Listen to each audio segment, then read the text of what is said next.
ಜಾತ್ರೆಯಲ್ಲಿ ಶಿವ ಕವನ ಸಂಕಲನದ 2ನೆಯ ಕವಿತೆ.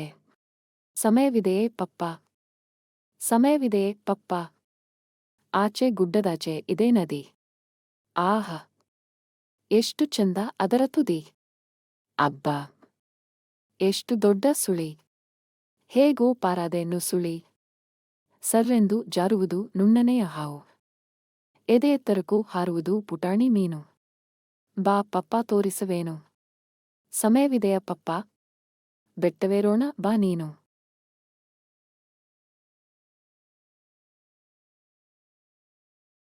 ಅಲ್ಲಿಂದ ಮುಟ್ಟೋಣ ಆಕಾಶ ಚಂದ್ರನನ್ನು, ಮೆಟ್ಟಿಲುಗಳೇ ಬೇಡ, ಜಾರುಗುಪ್ಪೆಯಾಡುತ್ತಾ ಉರುಳುರುಳಿ ಸೇರಬಹುದು ನೆಲವನ್ನು. ಬಾ ಪಪ್ಪ ತೋರಿಸವೇನು, ಕರಿಬೇವಿನ ಮರದಲ್ಲಿ ಕಟ್ಟಿದೆ ಗುಬ್ಬಿ ಗೂಡು, ಇಟ್ಟಿದೆ ಪುಟ್ಟ ಮೊಟ್ಟೆ, ನೀನು ಬಾ ನೋಡು. ನಿಂಬೆಯ ಎಲೆ ಮೆದ್ದು ಗಡದ್ದು ನಿದ್ದೆಯಲ್ಲಿದೆ ಕಂಬಳಿ ಹುಳು. ಬಾ ಪಪ್ಪ ತೋರಿಸುವೆನು, ಬೆತ್ತ ಆಚೆಡು, ಎಲ್ಲ ಹೇಳುವೆನು. ನಿಜ ಶಾಲೆ ತಪ್ಪಿಸಿ ಸಾಬಣ್ಣನ ಹೊಲಕ್ಕೆ ಹೋಗಿದ್ದೇನು. ದೆವ್ವವಲ್ಲ, ಬೆದುರು ಬೊಂಬೆ, ಪರೀಕ್ಷೆ ಮಾಡಿದೆನು.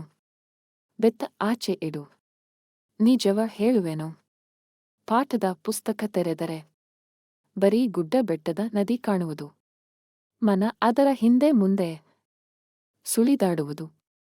ತಂಗಿ ಶಾರಿ ಬಲು ಘಾಟಿ ಚೂಟಿ, ಖಂಡಿತ ಆಫೀಸರ್ ಆಗಿ ಹೆಸರು ಮಾಡುವಳು. ಅಣ್ಣ ಗಣಿತದಲ್ಲಿ ಜಾಣ, ಕಂಪ್ಯೂಟರ್ ಸೈನ್ಸ್ ಮುಗಿಸಿ ಖಂಡಿತ ಅಮೆರಿಕೆಗೆ ಹೋಗುವನು. ನೀನು ಒಪ್ಪಿದರೆ ಅಜ್ಜ ನಿನಗಿತ್ತ ತುಂಡು ಭೂಮಿಯನೇ ಉತ್ತುವೆನು ಬಿತ್ತುವೆನು. ಈ ಹಳೆಯ ಮನೆಯೇ ಸಾಕು.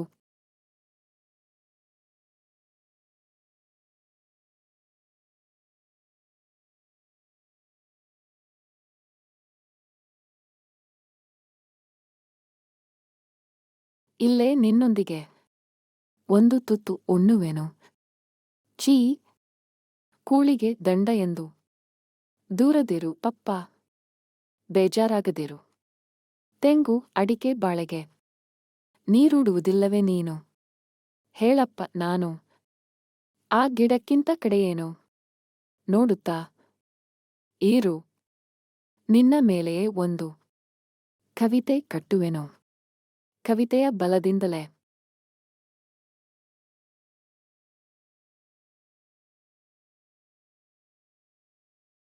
ಕೊನೆಯ ತನಕ ಬಾಳುವೆನು.